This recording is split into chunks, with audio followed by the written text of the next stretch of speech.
Boom, we're back. That's right. Bullish Bitcoin banter and bullshit. Pod 117 brought to you by the usual suspects. Mr. Orlin, aka the $1 trillion man, Dr. Evil 10%, the people's champ. Myself, Sir Nevelup, aka the excellence of execution, and no surprise, Mrs. No Show. No show. What did he appear about 60, was it? Is it 69? Somewhere about there, 60, 70. So he had a spell of 60, 70 episodes without appearing, then appeared, and then hasn't appeared since. So maybe we're due for one soon.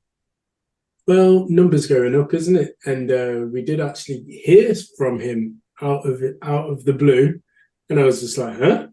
Has the group been infiltrated? Is Signal been hacked? Yeah, guess what? Because number went up. Yeah.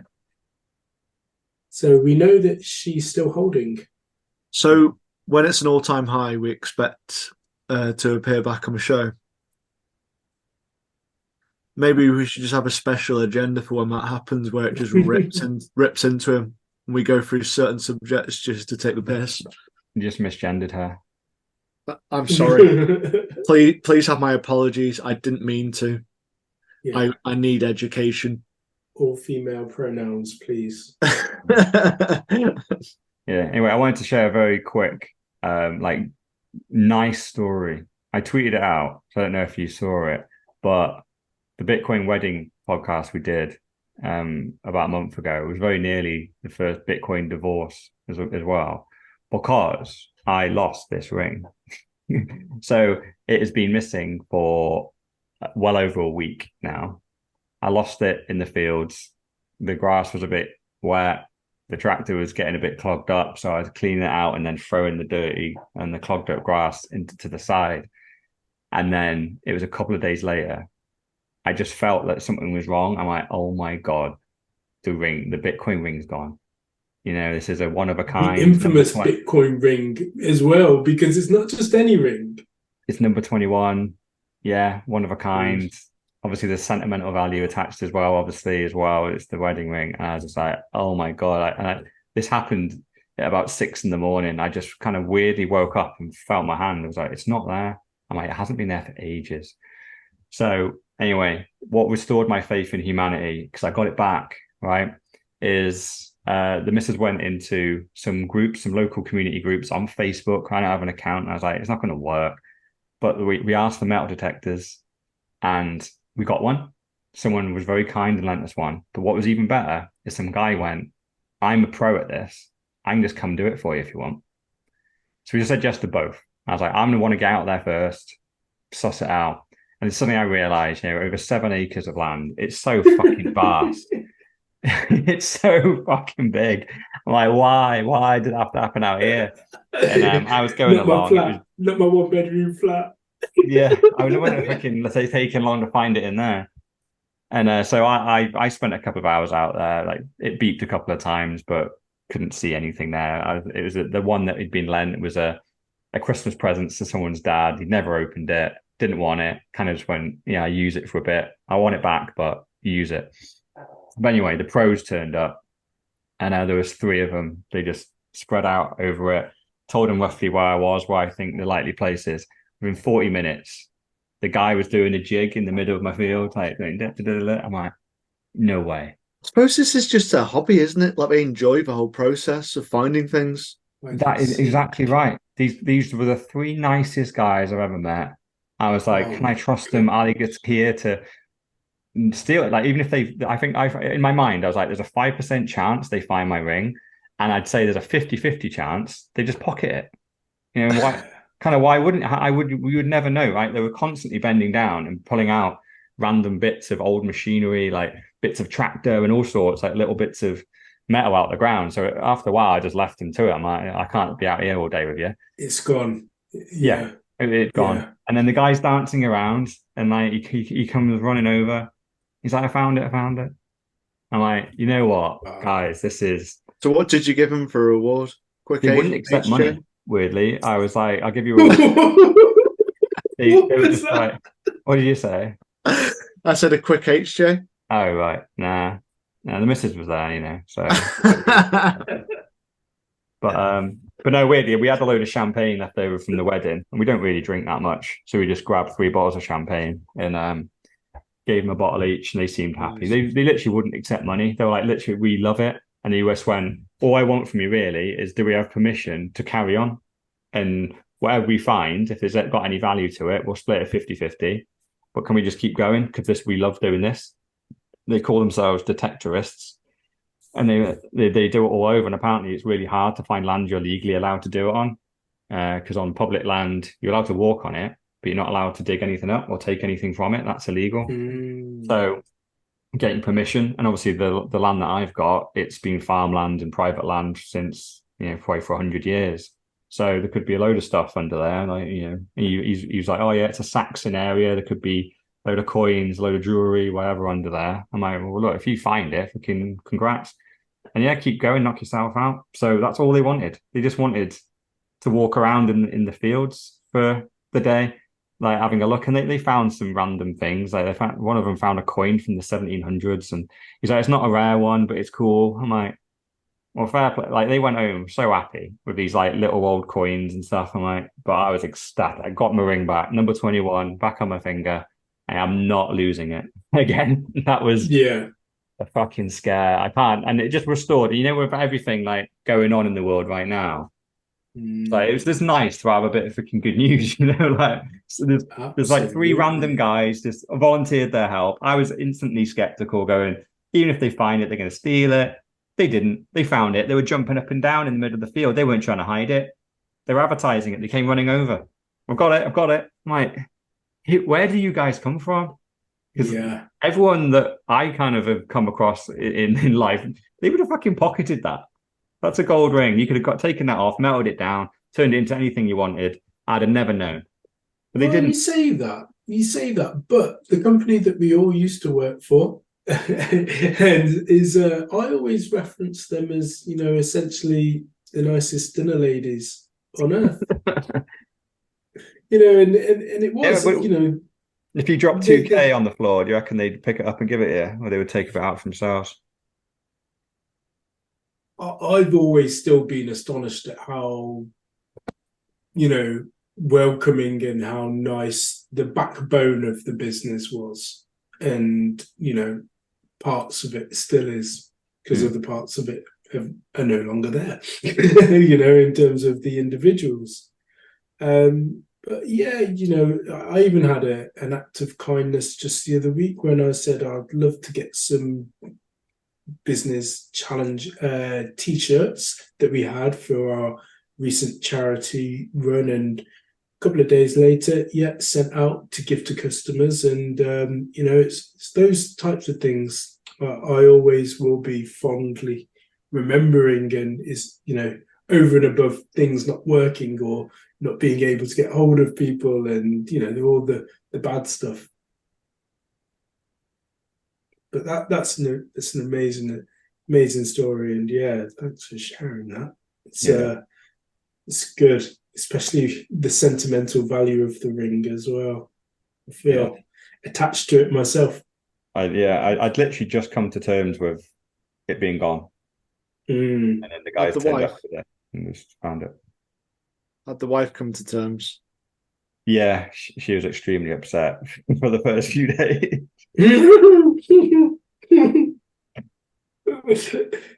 And then she just about come to terms with it as well, and we were already starting to go, I could potentially order another one. Obviously it won't be 21, it could be a form of 21, maybe we do 42 or something, and but it's never going to be the same. And then it was just, I didn't even want to go there too much. So I'm like, I still haven't given up hope, but I was already starting to think of how to replace it. And oh man, they found it. I can't believe it. So back in, I've got my one little bit of gold back with 21 on it. So very happy. Will you be resizing it, or was it just a case of you took it off whilst kind of messing around with the tractor? No, it was, my hand got wet because the grass was wet, and then it slipped off. So I have already ordered some like inserts for it and some tape, like the footballers wear when they go on the pitch. You don't want to take your ring off, you can just wrap it with tape. So yeah, I'm going to be much more careful. I don't want it any tighter because it's just I get a bit claustrophobic with it. But I'll get I got some inserts, some like see-through inserts that just stick onto the inside bottom, so that'll help it stick on a little bit more. But yeah, my general rule now will be if I'm going outside to work, just take it off. Don't even not even I wouldn't even trust the tape. It's just take it off. When I go out there, even just to do the chickens or whatever, I take it off. No, I need that scare, don't you? Just to remind you. Yeah. Anyway, Bitcoin had a nice week as well. Well, kind of. We had a good 7 minutes. Just what Mrs. No Show managed to say. I must admit, the first I did know about this was when Mrs. No Show tweeted this or put it into our Signal group, going, this massive pump. And I was like, gee, the price went to like over $30,000 and over 25K in Bitcoin. I'm like, what the hell? I checked the price of Bitcoin this morning, and then I checked it in like, I don't know, the last hour or something, just randomly on my phone. I'm like, the price was the same pretty much. Where did this massive 25% pump come and go from? And here we are. We found and essentially where it all came from really was that someone at Cointelegraph, we don't know who did it or whether they're a senior or junior person, but they basically tweeted out that the BlackRock ETF had been approved.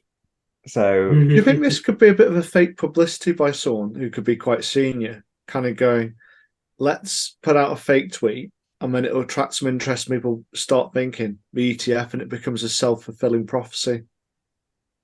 Oh yeah, because now like it's given everyone a little taste, doesn't it? Like this news was approved for 7 minutes and the price of Bitcoin went up by 25%.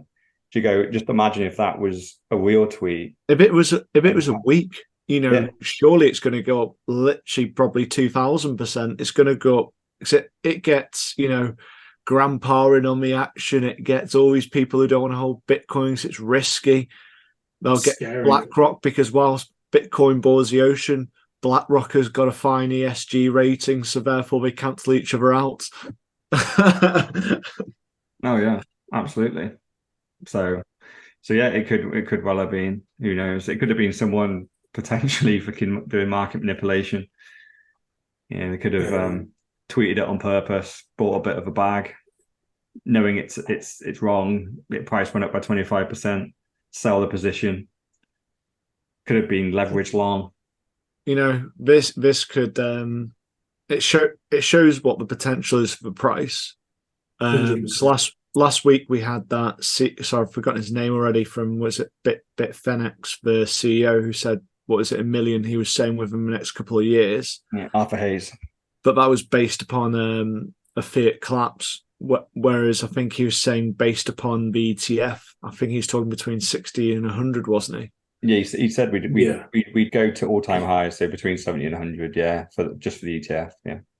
But if you think about it, and I don't want to ruin it too much, but a book that we'll be covering next week on page 69 has all of the logos of all of the fund managers. So BlackRock, ARK Invest, Galaxy Digital, Bitwise, Invesco, Valkyrie, Wisdom Tree, Vanek, and Fidelity. As we know, they will all have to buy Bitcoin themselves to hold Bitcoin. But their pockets are so deep. Yeah, but I think there's going to be some true market manipulation here. They aren't all going to own Bitcoin. It'll be some kind of like get out clause, so they'll probably own about 10 or 20%. But you are going to see massive highs based upon that because it's going to enter into everyone's investment portfolio. But I don't believe they'll have one for one. No. But just think about this, right? So ARK Invest, our favourite friend, Cathy Wood, were the first ones to actually to go for the Bitcoin ETF. They were the first ones to register for it. And then everybody else came along off the back of that. If the SEC approved them first because they were the first in the queue, that means that, of course, they'll put their money down and the price will naturally rise up. But the other eight won't want to buy the same product, or i.e. Bitcoin, at a higher price, will they? They're all clamoring to want to get in. But I feel you're missing the kind of like thing there, which is BlackRock and all the others will buy one for every 10 Bitcoin bought off them. Because remember, they're selling paper Bitcoin with the thinking that not everyone's going to claim that Bitcoin because it's fiat land. Oh yeah, sure, So but it's one of those. Like, they know once their thing gets approved, then the price goes up. So even if they are going to only buy 10% of the Bitcoin that they're supposed to hold, it still makes sense to buy some of that now. At the lower price. Yeah, but buy it at 25k, because if this gets announced, by the time their product is live and they're probably properly ready to buy the Bitcoin it could be 200k a coin now. So exactly, they just missed out on a 10x that they literally caused. So they can easily just accumulate the Bitcoin. I think it's been happening already. Like, they've got to hedge their bets, because you've got the government selling Bitcoin, which they've stolen off people. And then you've additionally got market manipulation of, various people already. So I think they're probably the ones steadying the ship as it is. Yeah, I'd imagine when they put their application in for the ETF, I'd have been amazed if they already didn't have quite a war chest of Bitcoin at that point. Because just them applying, they knew that was going to go public. So, they're smart guys. But obviously we know that BlackRock are essentially a government, right? They could print money just like any government can.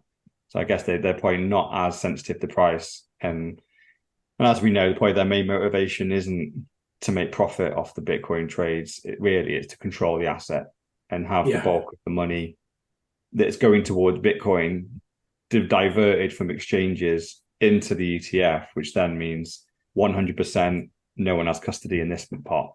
So they essentially then can control the people that think they're exiting the system, but they're not. They're still 100% still in that system. So, but yeah, it is interesting. It's fun. It's fun to like just watch the price go up and down on it. But I wish this was some type of Bitcoin innovation that was coming out that we got early sight of, that was another country adopting it. Or it's sad that we're kind of following and almost waiting for a BlackRock ETF. Geez, if this was on a bingo card freaking 5 years ago, like Bitcoin is like weirdly BlackRock are going to be potentially start the next big bull one. Like, I'd have gone fuck off. They're literally the enemy. They're the end boss. Like they're the end boss past the US dollar, because the US dollar and the government are puppets for BlackRock and Vanguard. So literally the end boss has come in. And essentially, they're probably playing a perfect game, aren't they? What's the saying? Like, keep your enemies close. Keep your friends close, but your enemies closer. I guess that's what BlackRock are doing with Bitcoin. They're like, oh, we could fight this from afar, or we could create the first ETF for it and have the number one Bitcoin product. Let's do that, and we can easily. It's kind of all played into their hands, hasn't it? As well, with regards to China turning off their miners, and then the US being able to then take that hash power and then become the dominating force in terms of mining. And I just think it's just inevitable, isn't it, that BlackRock somehow still come out as number one, even though ARK Investment, who I do believe actually have good intentions from a Bitcoin perspective and an innovation perspective. Obviously they want to make money from it, but they were the ones that have been doing the research into the product more so than any others, and the rest have just jumped on the bandwagon because the neighbors are doing it.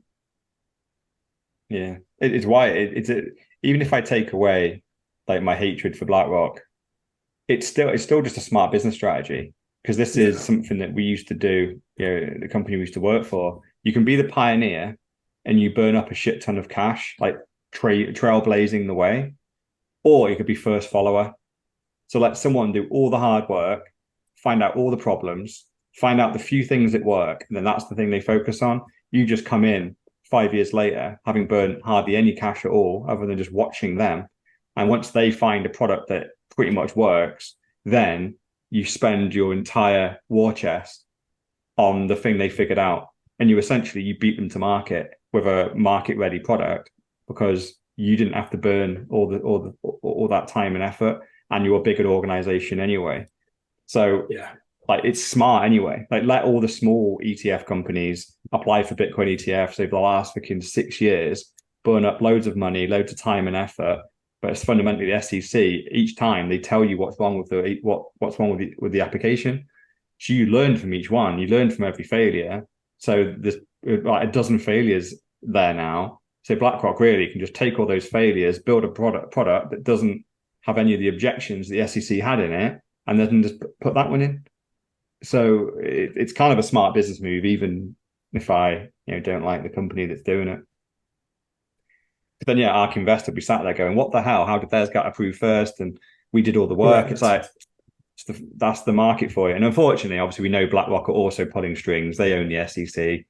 So if they want to be shoved to the front of the queue, they will be. They'll be the first one approved. And let's just say, even if they weren't, right? Even if they weren't the first, even if ARK Invest were the first, right? Who knows who ARK Invest are? Like, barely no one, pretty much. No. Whereas who knows who, and most people actually don't know who BlackRock is, but it doesn't matter. Their pension fund manager, the hedge fund managers, and all those big boys all know who BlackRock is, and everything that is BlackRock touches or Vanguard touches goes up. So when they bring out a new ETF, they'll put an allocation into it just because it's got the BlackRock name in it. It is insane how BlackRock is literally the world's biggest company and no one knows who the hell they are. Yeah. Yeah. Yeah, you're right. Yeah. And obviously, as we know, that's for very good reason. They don't want to be known, do they? Which actually is weird that they're actually kind of almost coming out of the shadows for this. It would actually make more sense to create an ETF in a smaller subsidiary company that they own 80% of, but it's not got the BlackRock name on it. Everyone knows Vanguard because weren't they quite instrumental in the ETF creation back in the day? Yeah. So like Vanguard's the front company, isn't it? That's one who all the retail investors know. Yeah. I remember you back in the day banging on about your Vanguard before you actually knew what it was. It's just the fund that goes up. Oh, right, okay.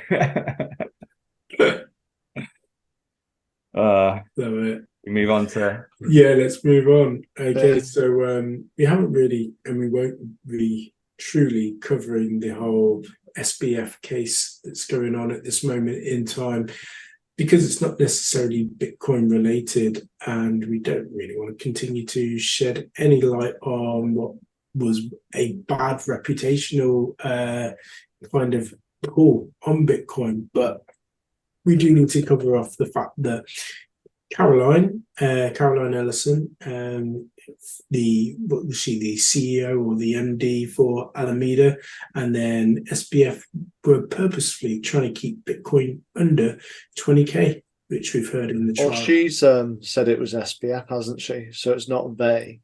All fingers are pointing at SBF. Well, of course she's pointing the finger. She may have been involved, but she does also seem like quite an idiot, so she may not have been. Yeah. But it doesn't surprise me. Scammers are going to scam. The problem is, though, this one almost does surprise me, because when Bitcoin goes up, it raises shitcoins. Right? Almost the temperature of the market is dictated by what Bitcoin's doing. If Bitcoin's in a bear market, shitcoins have no hope. If Bitcoin's rocketing up in price, then people are making money, people are bullish on the whole space, and it opens up the opportunity for scammers to come in, create shitcoins. And obviously SBF was creating his own FTT coin, and it would have pushed the price up of that coin. Yet she's just testified to say that Sam was essentially calling her up and telling her to sell off Bitcoin to keep it below 20k. and he was sending her the customer funds, the customer's Bitcoin to Alameda. Was this a long-term plan? So obviously sell so they can go down to the craps table and throw money away. But it was I don't think there was a plan. But was it in the long term to basically sink the price so they can buy it for pennies? Or rather, cheap? I don't think he was ever in, he never really was buying Bitcoin, which is just strange.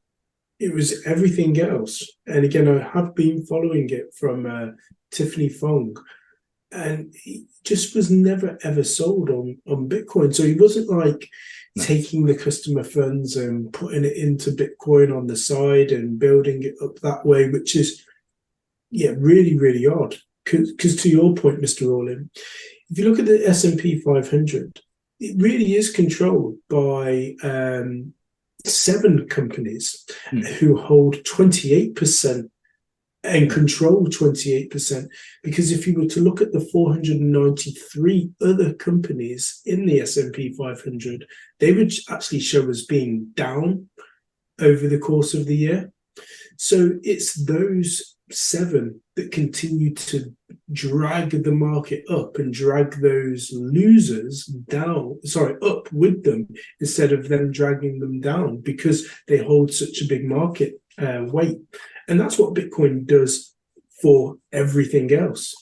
What are the 6 of us? You've got, well, there's no 6 others in the world of cryptocurrencies. It's just the S&P. I was going to say, everything just seems to follow Bitcoin. It's quite a strange market. Yeah, well, it's because it's the only real asset. But this is the equivalent, right, of someone owning some shitty little company down the bottom, but then holding, Facebook, Amazon, Google, Microsoft, or as a kind of a thing, and the price of that is trying to go higher. But this little shitty company down here that has its own shares in the stock market, and if those companies go up, it will pull his company up. Instead, he has managed to accumulate a shit ton of those shares, and he is keeping the price. Every time the price goes, he sells some to keep suppressing it. You go, what we saying? Surely we had shorts on it. What do you mean? Well, well, maybe shorting Bitcoin and then making money that way. Well, they're keeping it, and then buy it back when it's lower with the added funds, and they've got, I don't know. It's a good point. We seem to have admitted that's got to be what it was. Because the whole business was arbitrage, wasn't it? Some of it was, but it's weird though, because you'd assume that you're trying to accumulate Bitcoin by doing this, and when the liquidation came in, he pretty much the entire company just had FTT token in it, which was bizarre. That's because he was betting on things because he thought he was some kind of wizard, but he was just shit, wasn't it? He just lost money, and somehow people kept on investing into him. Yeah, well, do you know what? It just clicked. I think the 2 stories we've just done might be linked. There's a big reason why someone will keep the price under 20k. We know this guy is connected to the bigwigs. So you think for he might have been accumulating back then? BlackRock. It's an interesting theory, but you'd have to find a monster account which would potentially have, like 1 million coins, and obviously he's been accumulating because BlackRock aren't going to have just a small amount. No, exactly. It could have, or they can do it through multiple wallets. They could have done it potentially. Yeah, actually, multiple. What am I saying? There'll be a number of monster wallets just to keep the attention away from them. Yeah, and it's not even just BlackRock either. It's everyone just connected to BlackRock, right? Just as I was saying, once that BlackRock ETF application came out, suddenly they're in the game, right? So the price could have just pumped 10x just from the application. Right, it pumped a bit, but everyone's holding off, waiting for the approval. Then it'll fly off. We know that around BlackRock, it's all the bigwigs. This is the elite of the elite. So if this application happened, what was it, 6 months ago or so now? This was happening about a year ago. So you go, oh right, that this application was blatantly being worked on a year ago. It takes at least 6 months to kind of get something like this put in. So but I'm kind of going even further. I think they've had the plan of this for years. Yeah. Oh yeah. But like the FTX was quite a quick, kind of came and went in a couple of years, didn't it? And this is for literally 3 referencing, years. yeah, it's kind of a crazy thing. And so this is in, what was it, 2022? So yeah, I don't know. It just stinks of why would they be suppressing the price? Like they built one of the big exchanges. Obviously, there was money coming from everywhere, and they were seemingly designed to keep the price low. And you go, what would they be keeping the price low for? Is it the bigwig all buying their Bitcoin at 20K? Well, it's either they're bringing out an ETF. They were trying to short Bitcoin, or it was this play. It's basically and it hasn't been mentioned in the article because they said what was happening, but why was it happening hasn't been revealed. And it's just like, why would that not be revealed? So it's not good when we're not saying that information, is it? Yeah, well, I think that's because like Caroline won't know. She's just a puppet. She's just being told. She's in Alameda. She's being sent Bitcoin by Sam, going set up orders that every time the price goes over 20K, sell to keep it at 20K. It's just such a bizarre. I know we don't want to go too much into it, but Sam Bankman Fraud, he would sit in business meetings playing, what was it, League of Legends. Yeah.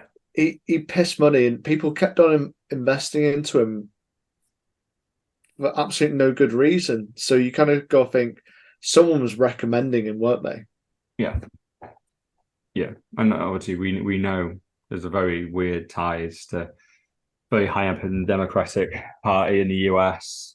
His mum and dad very closely connected to SEC. So 2 points around this one, because it talks about the amount of time which you'll get in the article, which says something like 120 years. Will he get more or less from Ross Albright? Oh, definitely less. Yeah. Do you reckon he'll just get community service? I think at the very least, even if they give him a slap on the wrist, he's still got to get a couple of years. They're not that stupid. Then the second question, which we've totally forgotten about, what has happened to the Sam and Caroline sex video? Well, that definitely hasn't aged well, just like she hasn't aged well, because the memes, oh my gosh. I don't know where you're getting this. She hasn't aged well. When was she ever well? She looked all right in the original pictures. No, she didn't. Well, not as bad as that. Not as bad as she looks now. I mean, she did look like a schoolgirl, young schoolgirl, whereas now she looks like, the council estate mum that's had 10 kids. Oh, you're going to get rockets in the comments for that. I can't wait.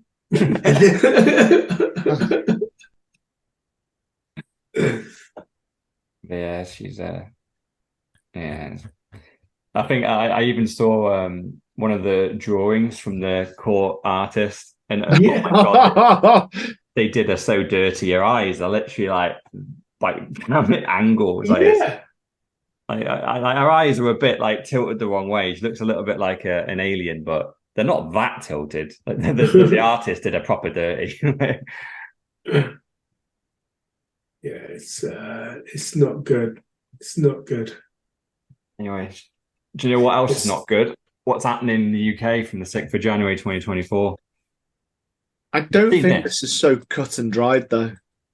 I really hope it's not. But like, before you say it's not going to happen, just what is it first? So this is apparently it's been dropped on saying UK regulators are going to put restrictions. So the first one being 10%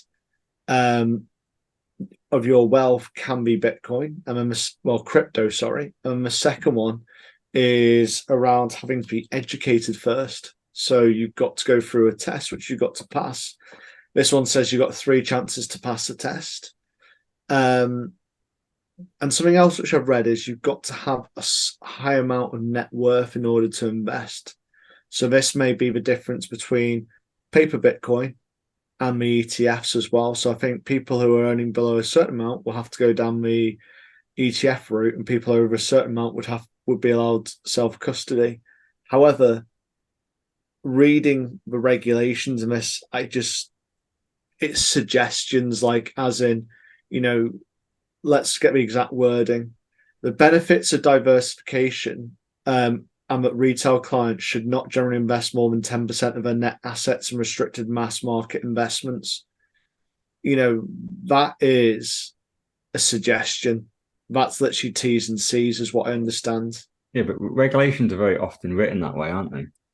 Yes, it's hard to tell. And obviously I haven't actually looked at this on the FCA website, but I look at this and also it talks about education, and it isn't saying 3 times, it isn't saying you've got to take a test, it's that you've got to be informed about the asset. So this is the kind of thing which you do have on a lot of share websites about the risk, and then just a bit of information. So I do, but it is also, it's a government. You know what they've done.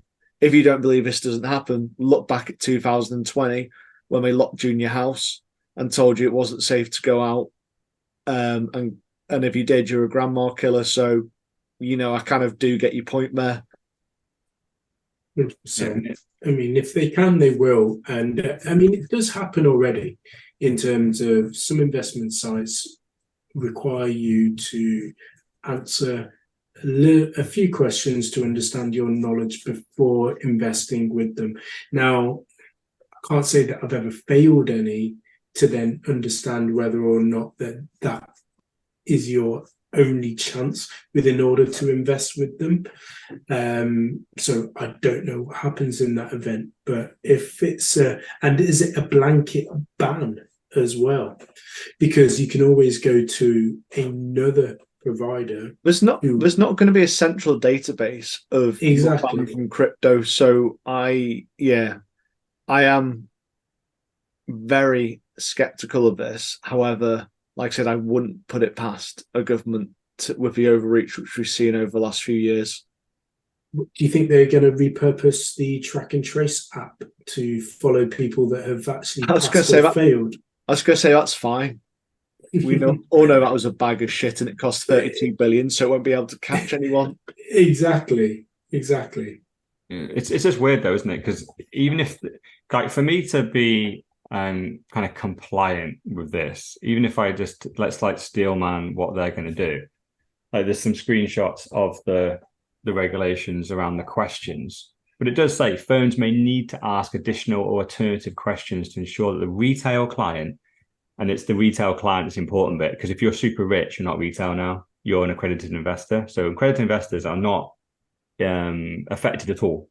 They can do whatever the fuck they want. They can go all in on Bitcoin. They don't have to answer any questions. They're free to do what they want with their money. Retail, which really we should just rename that to the plebs.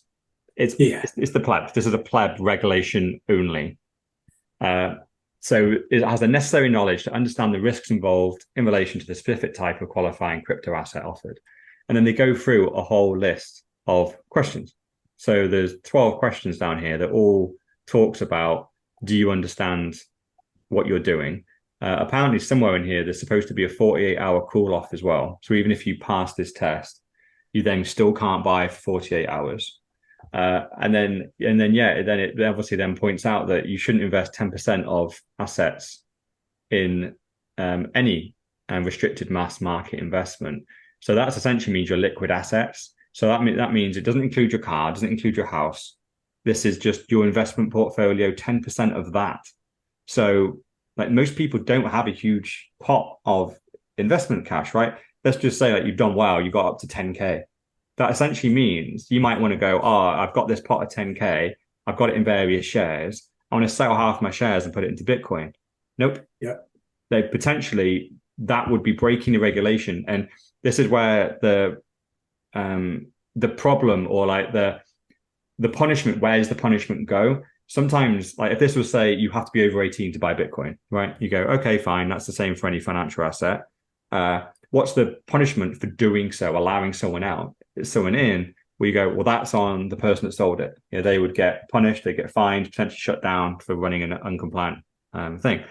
Whereas with tax regulation, not paying your taxes, so if you don't pay your taxes on say your Bitcoin gains, who suffers the consequences there? It's not the exchange. The exchange will send a report in, but go, we have no power to make them pay. It's on the individual. The individual will get fined, put in prison, whatever, for not paying his taxes. So this is what I think could happen here, where this 10% thing, they're not going to push that on the exchange because there's no way of them knowing how much money you have anyway. So they will push this onto you and go, well, if you do put more than 10% of your liquid assets, so say you do have that 10K pot of investments, you want to put 5K in, well, you've just gone to 50%. You should only put 1K in, and you've got to top out at 1K. There's no DCA above it. You have to build up your portfolio and keep this at 10%, no higher. What is the consequence? Well, they can just push that onto the individual and go, just as they do on tax, it's a self-enforcing thing.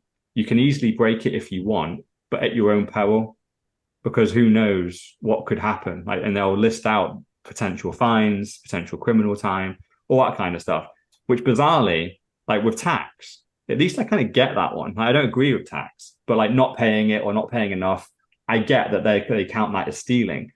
But if this comes in that same kind of format, this is your money, and they're basically going, oh yeah, you can rock off to a casino and put your 10K on red or black and spin the wheel. That's fine, but by God, you better not put that 10K into Bitcoin. If you do that, you're infringing this regulation that comes with 10K fines, potential prison time.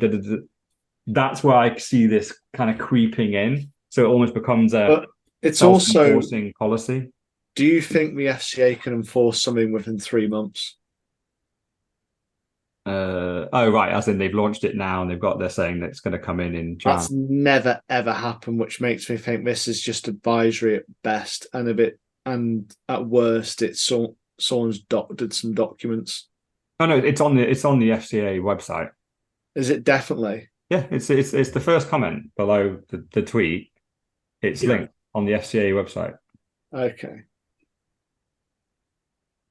So this is official, and it could well be guidance. But as we know, right, it's we work in regulated markets, and nowhere in there does it say you have to verify a passport and a driving license to verify someone's over 18. It just says companies must make best endeavors to verify someone is over the age of 18. Like how you do that is up to you, isn't it? And then what the market reacted to is, well, we have to take documents, and so it's not written in the regulation anywhere that you have to take a driving license and passport. It does not say that anywhere. It might list them as examples. It doesn't say you have to. You just got to be confident the person's over 18 and isn't committing identity theft. So these are written in the same way. And it's just how they're applied in real life. Like what happens? I was going to say at the very least, right? When you go to buy Bitcoin, as opposed to any other asset, you're going to be hit with a questionnaire going, and you're like, what the fuck? And even if you get through the questionnaire and get it right, then they're going to go, right, congratulations, you passed. But now you've got a 48-hour cooldown period before you can press buy. And then even when you do, they're going to be constantly going, well, hold on, you've only got 5K in the account. So really, you're restricted to £500 purchase. And then they might do that. Like I said, I'll wait and see, because like I said, I think this is just notes saying, you have a note saying, remember, don't put over 10% into cryptocurrency because it's a risky asset. I think that's literally what it would be, reading through how it's written. But we'll wait and see. If it is January, then we've got 3 months to find out. Yeah, well, someone's done a good meme here where it's just like, there's a question that says, in the past 12 months, have you invested less than 10% of your net assets in high-risk investments? Yes or no. And then there's like a monkey looking shifty, like, and but that's funny. Like for us, obviously, or like for me especially, anyway, I just say no every time and just keep YOLOing all in, right? But there's a lot of people that will go, they'll answer that question legit, and they'll go, well, yeah, I have put more than 10% in of my net assets over the last 12 months, yeah. And then the next page will just go, you can't buy. You literally you literally just told us. And you're out. I was going to say there'll be no control. It'll literally be, you've reached your 10%. Okay, I'll sign up with Gemini then. Have you put 10% in? I know, but people don't like lying on financial forms, and it'll be by the time like very scary wording to say, if you lie on this, you're committing fraud. Yeah, but by the time which you're down the rabbit hole of Bitcoin, you're just like, fuck the government. Oh yeah. I think the mindset, like you're talking about But not everyone's there straight away. Yeah, but when they're buying in, they're buying 1%, they're buying 2% of their net worth, into Bitcoin initially, maybe not even that. So I think you're kind of like maybe skipping some steps there, but this person's going in, they're not going to throw 10% in. It's going to take them half a year to go into that. And then by that point, they'll be like, fuck the government, they're corrupt. They can't tell me what to do with my money. And that's, by the time Sean's going up to 10%, that's the attitude. Yeah. Well, there was spoken like a man of his true own words. Yeah, and that's what I hope happens. It's just, and that's the thing. But that's when they might bring the book down and go, "Well, the advisories didn't work. Now you need to enforce it." It's like, I haven't. Am I like, how are you going to prove it? I have to knit Gemini to Kraken to Coinbase. It's like, oh shit, this Mr. All-In, he's put in 110% from what we know. Yeah. Well, we already know that, the on-off ramps of getting into crypto have been made more difficult over the last couple of years. And they just won't want this money escaping. Hence the reason why they'll be coming up with more and more initiatives like this to put barriers in place. But why? They can print more of it. yeah, they can. But here's an interesting thought which I had is they talk about these risks of crypto and knowing more about the asset. So you kind of go, here's a risk, here's what it is. And when you go, I want to buy some Bitcoin because it's a bull market, and it comes up with all these points. It starts talking to you about rhinestones. It starts talking about what money is, but it's a ledger. You kind of go, oh shit, I'm going down the rabbit hole. I know that the questions aren't going to be related to that. No, I do wonder that would be too smart. I mean, if they were allowed to, if the exchange was allowed to actually educate people into the history of money and financial literacy, that would be fantastic. But it's not controlled like that. Can. We saw it through Coinbase lessons. Apart from Mayhew, they just stopped allowing to have the lessons. That they gave lessons out for like DOT and whatever else because the shit coins are what are profitable for them. The constant buying and selling, whereas Bitcoin isn't, because it's a buying and holding. The questions are here. Their 12 points are all here, and they're all just horrendous, which is just all about it can be volatile, the price can go down, the risk of losing money is very high, you can be attacked by cyber attacks, loss of private keys, everything, and then nothing. And it's all very even the technicalities of the words they're using are purposefully confusing. And so I can just see perfectly well-educated people failing these kind of questions because it's written in such weird financial speak. You just go, what's even the question? I don't even know what you're fucking saying. It's got the ombudsman in here. It's probably something in here around tax. Now, they're not educating you about Bitcoin at all. They're just trying to scare you. Every single question is designed to go, look, turn around, mate. You don't want to spend your money on this. But then hilariously, you want to go buy probably the BlackRock ETF of Bitcoin. There'll be no fucking questions like this. It'll just be, welcome in. You can buy it. It'll be exchanges that are buying Bitcoin that you can take custody of. That'll be at the peril of this. And this is just, when I was reading it, I just went, this is how, because this is step one, right? This is never the end game. They always start where there's not a massive amount of pushback, and then you just slowly but surely push the line further and further and further until you get outrage. Then you just go, okay, stop. We don't want to revolt on our hands, but we'll keep pushing this as far as we can until people realize what we're doing and go, whoa, it's okay. We're just protecting you. We're protecting investors. But this is how they make people like me criminals, right? Because you just fast forward 5 years of regulation like this. Let's just say this passes and it's, you're only allowed to buy 10%. Before you know it, this is like what happened with gold. You're only allowed to own a certain amount of gold unless it's in a bank. This is where the regulation starts, isn't it? Are you only allowed to buy in any calendar year 10% of your liquid assets of Bitcoin? If you fast forward 5 years, does it say of your net worth can only be 1% of Bitcoin? And if it's not, and if you can hold more than that, but you need to send that to the BlackRock ETF and hold it in there. And then guess what? So they can make me a criminal basically by me doing nothing. Just by being a Bitcoin holder in the UK, I can see over the next 5 to 10 years, just by me holding Bitcoin and being 99.5% of my net worth, But it's also they will make me a criminal. But it's also boil it down to more simple point, just about money. The fact that it's your money, you earned your money, you spent your time and your skill to accumulate that money, and now someone's potentially going to tell you what you can spend your money on. So in a way of putting it, they're telling you what you can spend your time on, which is an absolute insane way of looking at it. Yeah.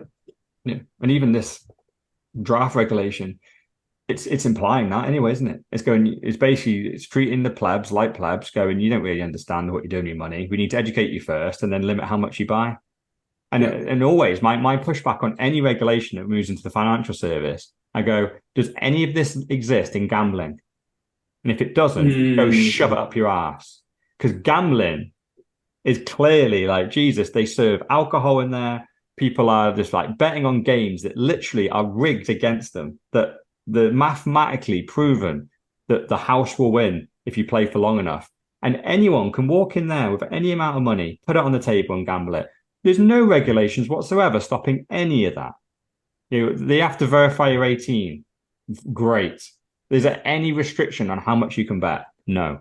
Do they do source of funds checks? No. They don't do anything. And I could, like, the amount of paperwork I had to put through for this house, if I'd have walked in with the same amount of money that I bought this house with into any freaking 2-bob casino, I could have sat down with that money, lost it, and then no one would have asked a question. So until they get the regulations even slightly on parity in the gambling sector as they do in the financial one, they can just shove up their ass. It's very clear. They're telling people what they can and can't do with their money, and they're trying to funnel the money down certain routes. And they don't want it going down the Bitcoin route. They want to put as many blockers as they can. Yeah, but even if it's just advisories, which is what my theory is, it's still a deterrent. Yeah, they're trying to put people off. That questionnaire that you go through there'll be a group of people that are going down the Bitcoin journey. They've just got to a point where they're getting off zero. That questionnaire will come up, and they'll answer some questions. They'll get terrified and just close it down and go, oh, actually, it's not for me. But I trust this company, whoever they're doing the buy on, like it's probably their banking service. And this company that I work with, who've looked after my money for the last 20, 30 years, they're basically telling me in the form of a questionnaire not to buy Bitcoin. Yeah. I'm not confident enough yet to prove them wrong. So I'm going to close this down and go on with my day. It's going to do that a lot. It will delay the onboarding of new Bitcoiners, this type of stuff. Right. The language will put people off, thinking it's too scary. I mean, we've all pretty much, self-taught ourselves, and equally as a group taught each other as well. There will be people who won't have that network to call upon, and it'll just be like, no, can't do this. I'll stay in fiat land. Well, they can have fun staying poor. It's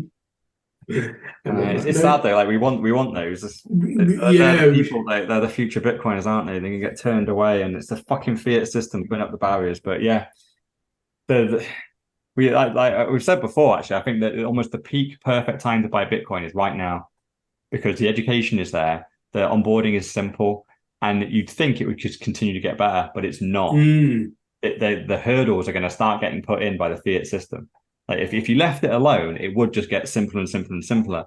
But unfortunately, the world of fiat has kind of realized this Bitcoin thing isn't going away, so they're starting to react now. So the longer people leave it, the more unlikely it is that you'll even be able to get your Bitcoin, your money into Bitcoin. Like exchanging trash cash for Bitcoin, it's going to get harder and harder as time goes on.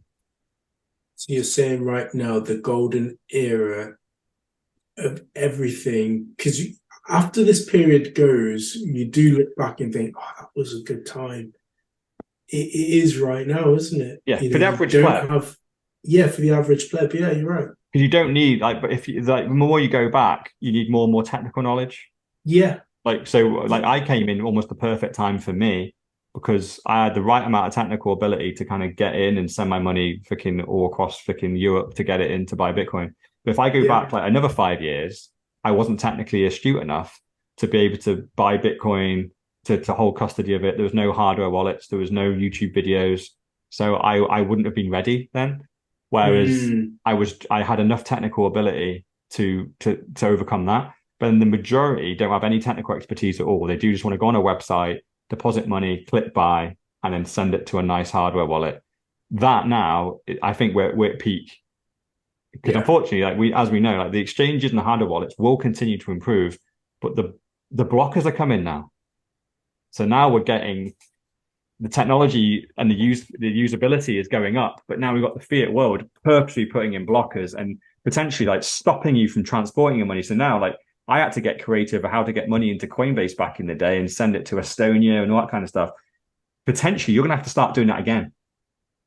Yeah, you're going to need to, if you want to buy Bitcoin and you're a UK person, you might need like an Estonian freaking PayPal account or something. You send it to that, and maybe you buy Bitcoin in this PayPal Estonian account, and then you send it to self-custody.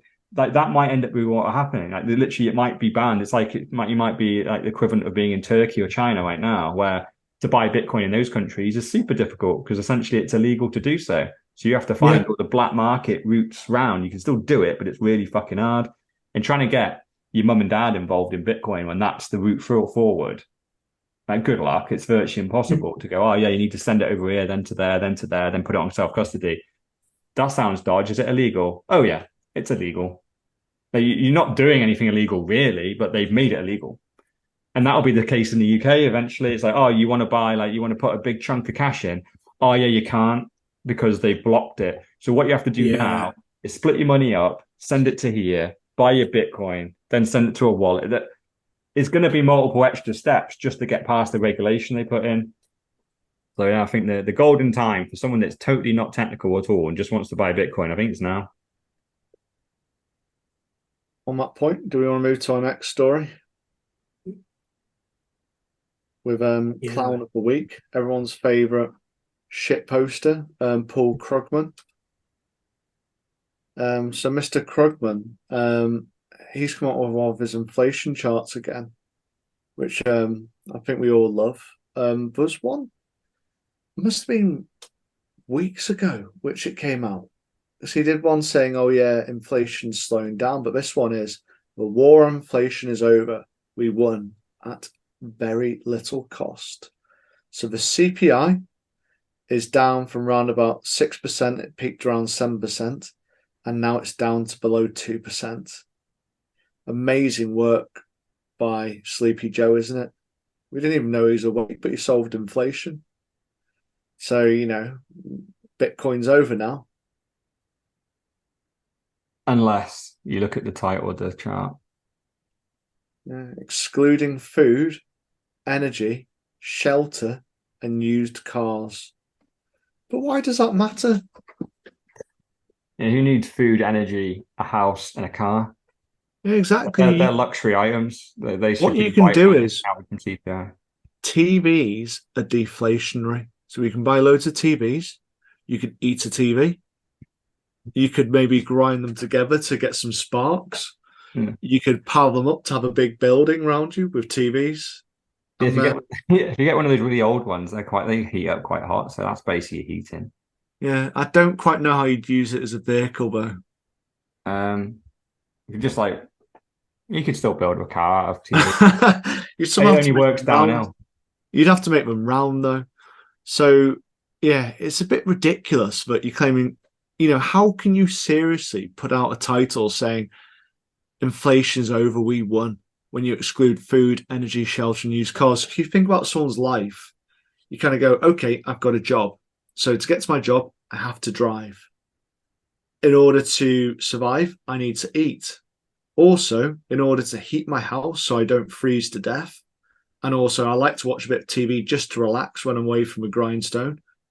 I need a bit of energy. And then also, I'm in my house because I need somewhere to live. So how can you put the core elements of someone's existence as not being important towards CPI? So you kind of think, for me, the basket should be purely around those goods. Exactly. You know, I like- almost don't care about everything that isn't that. You kind of think, what's your basket of goods for the year? And it's almost like something which we should try and do is jeans, t-shirt, fair enough. You know, I need those. I need chicken, steak, rice, and so on. I need all my food staples. I need my house. I need my energy, gas, electricity. I need my water, council tax, and everything else because, well, I have to pay them, otherwise I'll end up in prison. But these are the core things. You know, things like TV is secondary, I suppose. You don't need it as such. And I think that's what they're trying to do to put this down. It's just a bit ridiculous. I did post a comment, but it seems to have disappeared. My wages will go further now. I now know not to buy a car, buy roller skates on my 40-mile commute. Don't buy a house. I shall buy a tent and pray for warmth in -10-degree winters. Don't buy food. I shall hunt rats and cockroaches. And not to buy energy. I shall eat my prey cold. You know, it's literally. I'd love to see you on roller skates. I've solved it. I'd have some nice road rash. Yeah. Just... I looked at this story and I thought, how is this even passing, and why hasn't it ever really been flagged more and more so that, you know, the basket is changing all the time? It's changing, and now you're changing it, effectively excluding the essentials. Yeah, because they used to mainly include a lot of that, but just used to take out energy. Like if it was a bad year for energy, they'd take one of them out. But because it's right across the board, because as we know, inflation is sky high. You know, it's nearer 20%, 30, 40, 50. Now on energy, it's 100% at least, maybe 200%. And food also, like food's at 100%. Fine, like shelter probably isn't. Shelter's probably gone up like 20% or something. But on average, like everyone knows that they just go and have a look at how much your shop costs, how much does your energy bill cost. Like go back 2 years and have a look. They've nearly doubled. So if you literally put all your items together for running the average home, which is about 300 grand in the UK, you kind of put that year on year, you're like, right, because there's your clump of money which goes into it, and now it's a shitload more. Yeah. But this guy, you kind of go, and we have mentioned his post before, and he's meant to be some economist, and it's just like, you're obviously government backed. You know, no one in their right mind would print this. It's propaganda at its worst. Yeah, and I do think we mentioned it earlier on in terms of the Caroline Ellison and SBF thing, and you know, obviously the questions being asked. We can't be naive to the fact that these things are linked. So he could well be linked to being pumped or being backed by the government, and just because we're seeing him as a single individual, really he could be used as like the vehicle for that. He's got a bit of a following already, hasn't he? So it could be the fact that people they go through him as opposed to directly through their own means and vehicles. No one listens to Rishi, but you might listen to Paul Krugman. Yeah, well, Paul he's a US guy, and he's the guy that like CNN get on when they talk about inflation, and they'll have like a politician on, and then they have an independent economist sat next to them, and so he just parrot speaks the government line. So yeah, he's a bought and paid for government shill.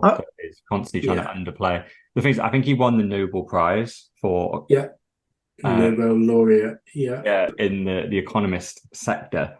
So he's got a very like everything he said kind of gets attention because he's got like those credentials behind him. But didn't stuff like this? Didn't Obama win Nobel Peace Prize after bombing children? Yes. Yeah. And Paul Krugman, actually, he's more famous actually for predicting that the internet is going to have the same impact on the world as the fax machine did. That makes sense. One of the comments says, well, that's great. What we meant to eat and take shelter under fax machines. That makes a lot more sense. But what I thought was really interesting, because I started thinking, people believe this guy. He's got 15,000 likes, but then you look through every single comment, and it's just them ripping him. It's just constant ripping, and it's just like those likes are blatantly bots. They are not real. I think everyone's just looked at it and gone, "This is a bit too far. You can't twist this." Yeah. I mean, it's got 16 million views on this tweet. Yeah.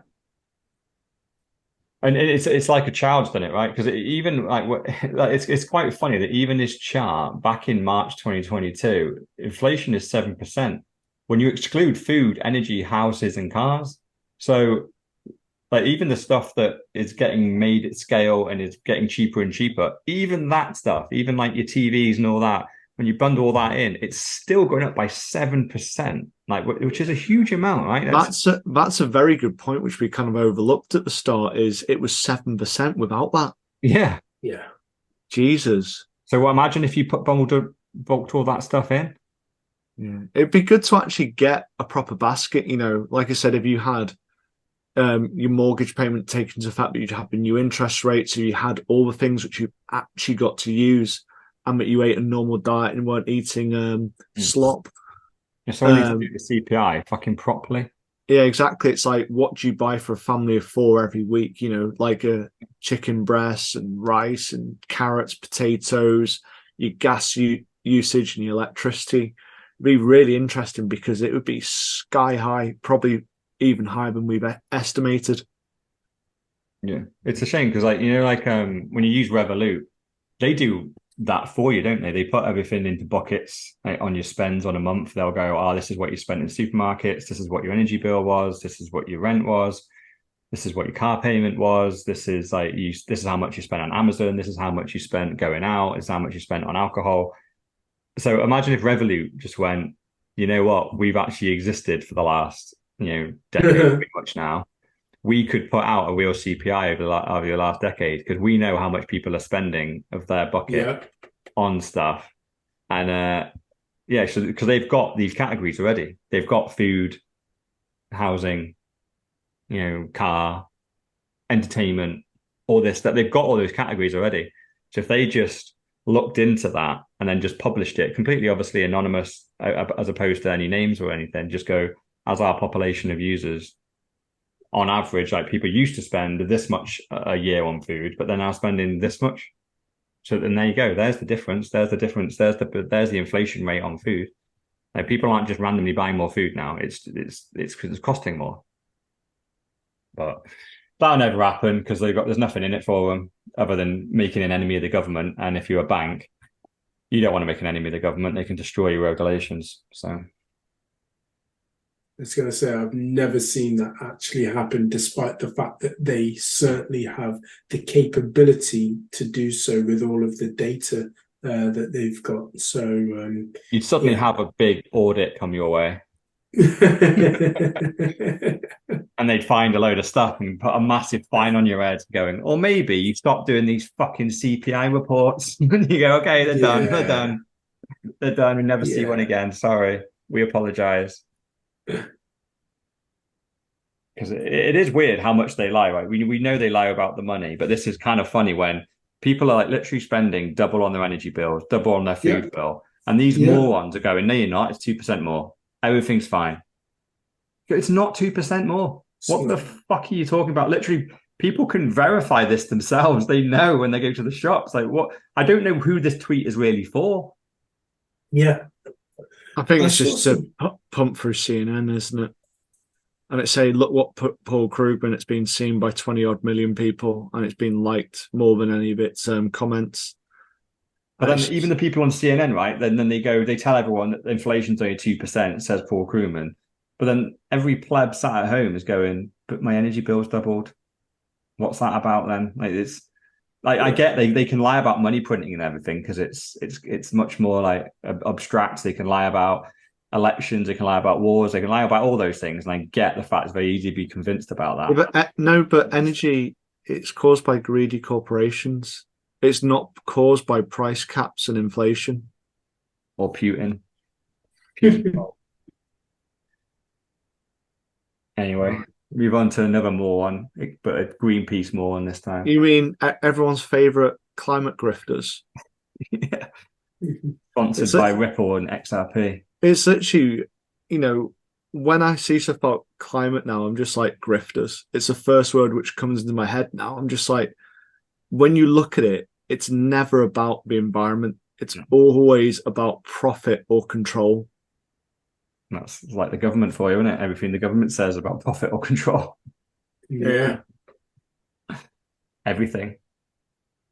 But yeah, what they say in this time. So they're just they're going at the water usage of Bitcoin this time, aren't they? You got to click your fingers, haven't you? Mining is bad for tech. Oh, you got to click your fingers now for the video. Go on, and I'll do it. Bitcoin mining is bad for Texas. My name is Jackie Sawicki, and I'm with the Texas Coalition Against Crypto Mining. I'm here to talk about Riot Platforms. Riot made headlines across Texas earlier this month when they disclosed they made $31.7 million from ERCOT and their energy providers. That's more than they made actually mining Bitcoin. How'd this happen, you ask? They have a fixed energy contract with TXU Energy for 2.9 cents a kilowatt hour until the year 2030. They're also part of ERCOT's ancillary services. One is called Reserve Response, in which they get paid to shut down or not shut down. The other is Demand Response, in which they get paid to shut down. So once ERCOT asks Riot Platforms and other Bitcoin miners to shut down, they then turn around and sell that deeply discounted energy back to the grid, sometimes up to 100 times what they originally got it for. Riot is also state sales tax exempt under the guise of being a data center, and they get 100% property tax abatements on over $200 million worth of property. It's driving up all of our energy costs, wasting an incredible amount of water, and it's destabilizing the grid. Join us this upcoming October 23rd through the 27th for a week of action. We're going to shine a bright spotlight on Bitcoin mining in Texas and Riot Platforms. Who is this woman anyway? Yeah, I was going to ask. She looks a bit too fat to be a vegan. She's probably a McDonald's vegan. I just think this video just seems like a speech about nothing. I listened to it a couple of times. I still don't know what the message was. There's this company called Riot. They bought these credits for their electricity, pre-bought for a year, so they can use these credits through the year for the electricity which they'll use for mining. And what happened was the grid came to them and said, "We will buy your credits off you for more money because we want to go and sell it to this other company who will pay more." So this is basically capitalism, which is what has founded the world pretty much, and not ended up in breadlines in Poland or Eastern Europe. So you're kind of going, okay, so what's the problem? It doesn't drive the energy price up. These companies are not buying energy at the same price as you. And then she talks about water, and it says it uses water. I'm like, isn't about 90% of the planet made of water? I don't really understand your point. I know. They suddenly think that water is a scarce commodity or something, but they shouldn't say how much or. I fact checked you on that. I think it's around about 70% of the planet is water. I think. Yeah, because I found my tweet reply to this, and it's like, this went, other than smart business practices, she has 0 points, just ending on, oh yeah, they use water, but so does every business. Take your XRP Ripple funding and shove it up your fat ass. Because it's so weird. It's actually so weird to see Greenpeace. Typically, they've attacked Bitcoin as a whole, and I get that angle because I can see how that might get some traction. But they've literally targeted out Riot, and obviously we've had Riot on this pod numerous times, like talking about them expanding their mining activity, and they're using market leading kind of technology. They're growing crazily fast, and this just sounds like they've been super smart. They bought a load of energy before, again, the price went up by more than 2%, didn't it? It went up by like 200%. So they're sat there with a load of credits pre-brought, and they're like, oh shit, can we buy some of this back? And they're like, well, absolutely, because you're going to buy it back for 4, 5, 6 times what we fucking paid for it. So you can have some of it back. Yeah.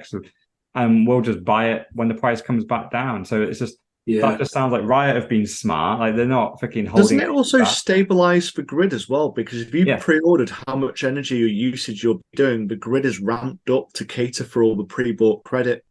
And the fact that they have that bulk as well, when the exchange was essentially short of energy, it allowed them to put it back in.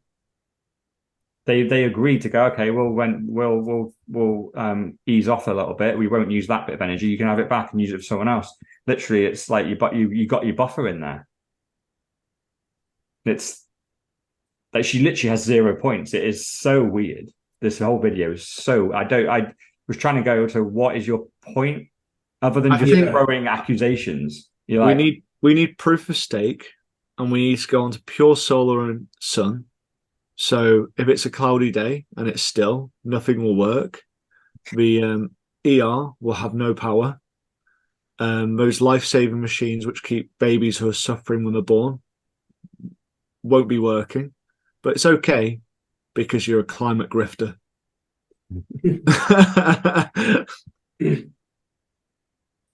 Yeah. That'll get your title for the People's Champ. I just find it insane. Yeah, but I'm just waiting for this Ripple money to run out, because that's the thing. They're essentially trying to push people down. Yeah, proof of stake or Ripple, which is just proof of fucking nothing. It's just a proof of spreadsheet. It's a spreadsheet. Yeah. Yeah. And right, and the last story then, and I do like it when we find new tech, and I would like to continue trying to find, like, this isn't new technology or anything like that, but Trezor have come out with Bitcoin. Well, Trezor have come out with new wallets, new Bitcoin wallets with new colors, and they've sold out. It's an interesting one, because we stayed away from Trezor because we didn't want the shit software, because we want people, to be purely Bitcoin. So I've just been going on my website just to see if I can spot what on earth it is. There's only two products. It's Trezor Safe 3 or Trezor Model T. So I'm not entirely sure which one. Oh, the other one, the Trezor Model T might just be Bitcoin only. But it's a point, because you kind of think, well, would a shitcoiner move their coins off the exchange, or are they going to leave them on because they're trying? It's a shitcoin casino, isn't it? They're gambling when it's going to go up. There's no reason for them to move the coins off the exchange, and if they do, it's kind of a little bit misguided. So I think it's a bit of an oversight by companies that they're actually catering for all these coins. Yeah, they're kind of continuing the cycle, aren't they? That if they build technology and technology to be able to take it off and hold it, it's giving it some sort of value that, I'm taking it off the exchange. Well, it doesn't mean anything anyway. So you can take it off the exchange. It can get taken. It's not worth much, or if anything, it's not worth anything. I've just realised we've actually been like freaking baited here, because it was actually a limited run for a Bitcoin only Trezor wallet, but they sold out. So now if you want a Bitcoin only Trezor, you can still get one, but it's not on the website anymore. You can't buy the wallet that we've linked. What you have to do instead is buy a Trezor Safe 3 and install the Bitcoin only firmware. So essentially, you'd have to uninstall the software it comes with, reinstall some Bitcoin only firmware, and then you have your Bitcoin only wallet that way.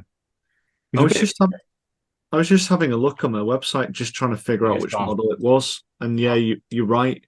But what's really interesting is you go down all the list, and it's like Bitcoin, Ethereum, Tether, BNB, USD, XRP, Cardano, Dogecoin. I mean, who the fuck would take their Dogecoin off an exchange? It's never going to have value. Lido, Staked, Ether, Polygon, Litecoin, Binance, USD. I'm quite surprised that's still a thing. SHIB, Avalanche. Never heard of that. DAI. Okay, I remember getting some free coins off Avalanche from Coinbase Lessons.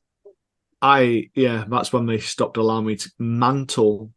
And it's just, you're going through all these things. They're supporting, they're writing these ultimately vulnerabilities into their code for your Bitcoin to support these things, which two people have probably put on them in their lifetime. Pax Dollar, Theta Network, Decentraland. I'm quite surprised I haven't got Stick Dicks on here or something.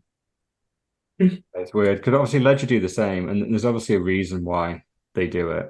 There is a demand. There is a demand for these shit coins. Yeah. They do genuinely think that their coin is the next Bitcoin, and they do need to take custody of it because it's almost like the same as gold bugs. Even the shit coin is in some degree are similar to us. They just don't agree on the solution.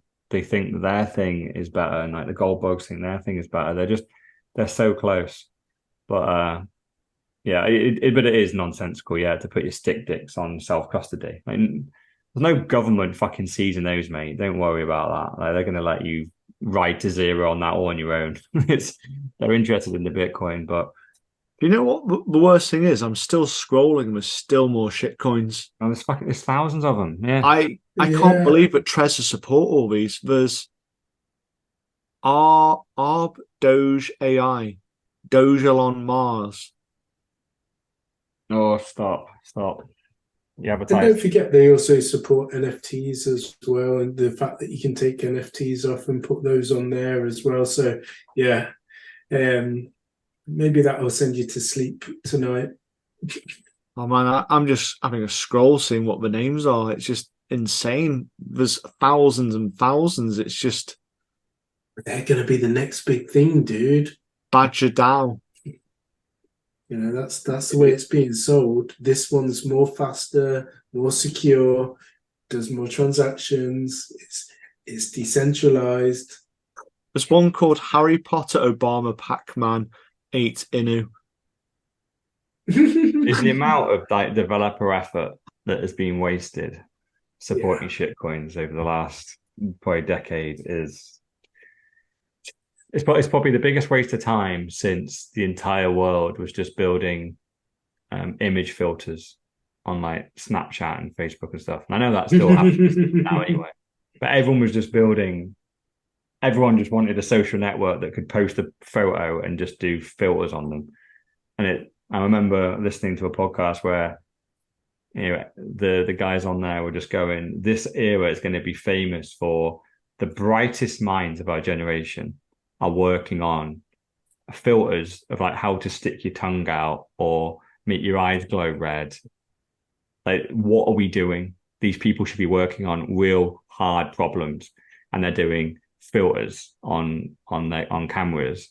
And then I guess the next decade, the smartest brains in our world potentially were building shitcoin fucking hardware wallets. You go, yeah, what are we doing? Like, but at least a portion of them worked on Bitcoin and got it to where it got to. So it wasn't all a waste this time, at least, because with the fucking image filter thing, there was no fucking end goal that was going to be good there. It was all just a fucking waste of time. Whereas with this one, at least in this space, 0.1% of the effort that was spent on Bitcoin will actually end up being the best use of human effort ever. It's just a shame that 99% of it got diverted over to these get-rich-quick scams. All those coins, like the next cycle when Bitcoin starts going crazy, I can virtually guarantee none of those names will be said again. It'll be a new set of 400 names on top of the 5,000 that have already been on before. It's just be the same scam wrapped up in a different wrapper, new and improved. You We're don't back. think that the gravy train will stop? Like, we saw the ICOs and for initial coin offerings, that kind of stopped in 2017, 2018. Do you not see the death of these shit coins? No. I People think are fucking dumb. it's going to be the next level of it. It's got to be the paper version of the next ETFs. So there's going to be an ETF for various shit coins. There'll be one for Ethereum eventually. There'll probably be one for multiples like Dogecoin and SHIB and so on. So that'll be the next stage, is the paper based. That's got to be my next bull run. It just makes too much sense and it's too easy. Yeah. The thing is, it's all the anons that sit on Twitter. Like those guys run the show. The ETFs won't get much traction if you put shitcoins in them. Like they'll get a bit, but the regulatory compliance around all that will be a nightmare anyway. Like the SEC's already pretty much said Bitcoin's fine. Everything else is a security. So they've all been sold. They're all non-compliant. Like it's very hard. Like even the exchanges are struggling to sell them. Never mind put them into an ETF. And the thing is, like I said, it's the Twitter influencers that exist in the shitcoin land that come up with these bullshit ideas, throw them out there, make their 5 mil, pump and dump, close it, open up another one. They're the guys doing it. So they all leave whatever they decide, whatever the trend is. And I think if it isn't artificial intelligence in some shape or form, I'll be amazed. There'll be some form of AI shitcoin link, and everyone will be completely enamored by it. And go, oh my God, this is the future. Just as they did with NFTs. Oh my God, NFTs are going to be everywhere. Every ticket, every interaction you ever have is going to be with an NFT. Oh my God, Nike are bringing out their NFTs. Like, oh my God. And then it's dead, isn't it? And it will be the same with AI because they'll obviously AI genuinely does have a fuck ton of use cases and it is probably going to take over the world at some point. But it does not need a token. It does not need a shitcoin attached to it. But they will find a way of attaching it to it. And it will kind of make sense, but not really. If you think a bit hard, it won't make sense. But if you just look at it as a cursory glance, you go, oh my God, that's genius. That's all they need. And bang, up they go. It'll happen. I dumb money, there's always dumb money. And the problem is we've been in bear markets so long, all those people that got wrecked, they've gone back to their McDonald's jobs. They're earning their money and they'll have a couple of grand in a year or two. Bitcoin will be going to the moon. They'll be ready to go again. Yep. And they'll go, well, now I definitely missed Bitcoin. I could have bought Bitcoin at 20K. Now it's 200K. I'm fucking definitely not buying it. Yep. But this new AI coin is the next Bitcoin. And I'll put my $2,000 in there. Congratulations. You just lost it again. I think that's a good place to end. On what was another fantastic pod. Yeah, very Bitcoin centric since Mr. All In refuses to cover shitcoins anymore. Even though you insist on reading out every single one. you know I love a good shitcoin. I know you do. I'm getting a bit worried. Yeah. What do you mean getting? All right, well, I'll take us out. That was Pod 117, brought to you by Mr. All In, aka the $1 Trillion Man, Dr. Evil 10%, aka the People's Champ, myself, Sir Neverlook, aka the Excellence of Execution, and we dunked on her with 2 big balls, Mrs. No Show, aka No Show. Peace.